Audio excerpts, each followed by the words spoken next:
In this first video, we are going to go over our favorite strength training exercises for tennis and pickleball players. So strength training is a vital aspect to every sport, okay? It's super important to have the prerequisite muscular endurance to stay strong throughout the entire match and make sure that you are maintaining proper form so that you can decrease your risk of injury, okay? So these exercises that we're going to cover are very basic but essential exercises for both the upper body and lower body strength that's necessary for these dynamic sports. Okay, so the first one we're going to cover is a squat and or a lunge. Okay, it was too hard for me to pick just one, so we're going to go over both.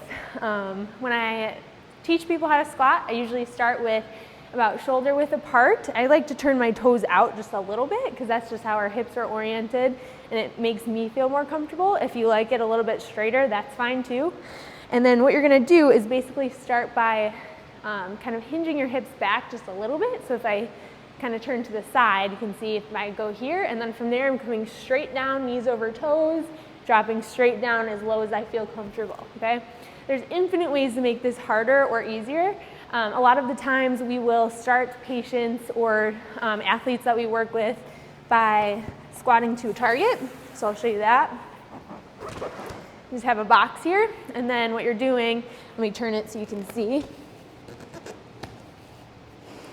What you're going to do is just kind of stick your butt back and tap the box and then stand up. Okay, so what that does is just gives you a little bit of consistency with depth. Make sure that you're going to the same depth every single time, and it does make it a little bit more glute focused too, I think. And then of course you can add weight to that as you feel more comfortable. If you've never squatted before, body weight is a good place to start. If you've squatted in the past and you feel confident in your form, then adding a kettlebell or a barbell is going to be awesome. It's super important to do progressive overload for most of these exercises, okay? And then as far as a lunge, one of my favorites is a reverse. So just standing, coming back, coming straight down, coming straight down. You can also do this walking, so here, okay? And then of course you can add weight to those as well. So those two are going to be important for both tennis and pickleball because when you're playing, you're not perfectly vertical, right? You're going to be kind of in more of an athletic stance, a little bit lower base of support, and that's going to keep you in the ability to be dynamic and change positions quickly. But if you don't have the strength to kind of stay in that athletic position, then that's going to be an issue. Okay, so those two are number one. Second one we're going to cover is super simple, calf raise. So you can start with 2 feet.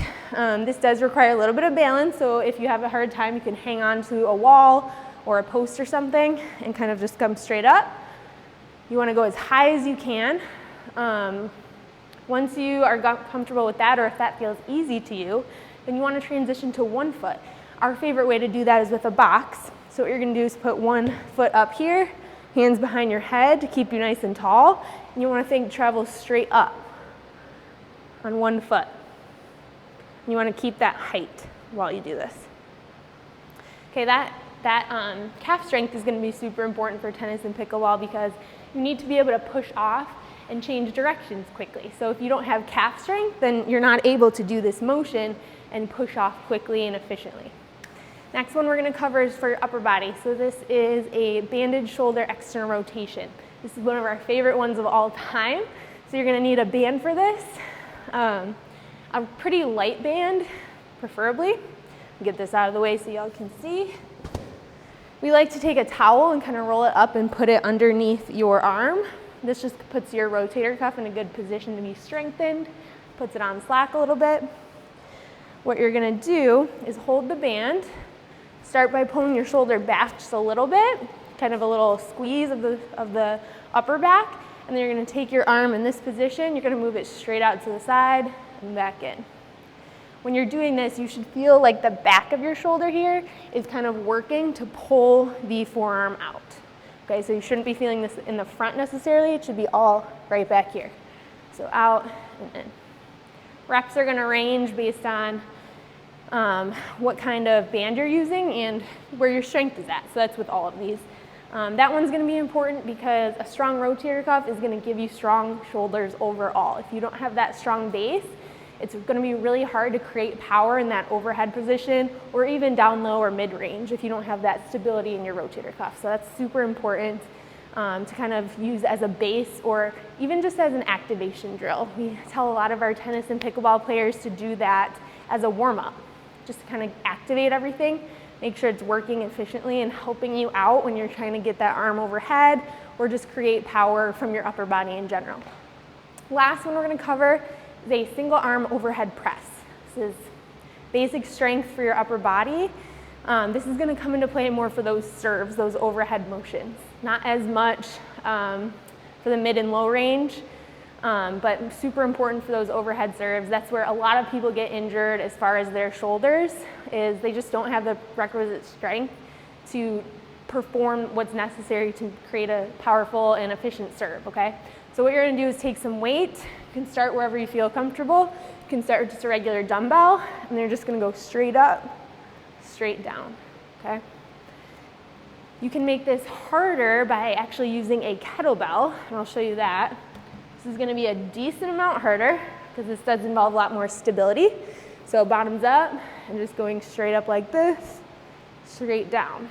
The weight of the bell being uneven is gonna give your shoulder that extra little bit of stability component to this exercise, okay? So that's another one. Like I said, it's gonna help with those serves, create that strong, resilient, powerful serve that you're always looking to do for tennis and pickleball, okay? So those are our top 4 exercises. You got the squat or lunge. I'm kind of just wrapping those into one because I couldn't decide my favorite. You got the calf raise, single leg or double leg. You got the banded shoulder external rotation, and you got the single arm press. So hopefully you guys found those helpful, and continue on below for more of our necessary exercises to optimize your tennis and pickleball game.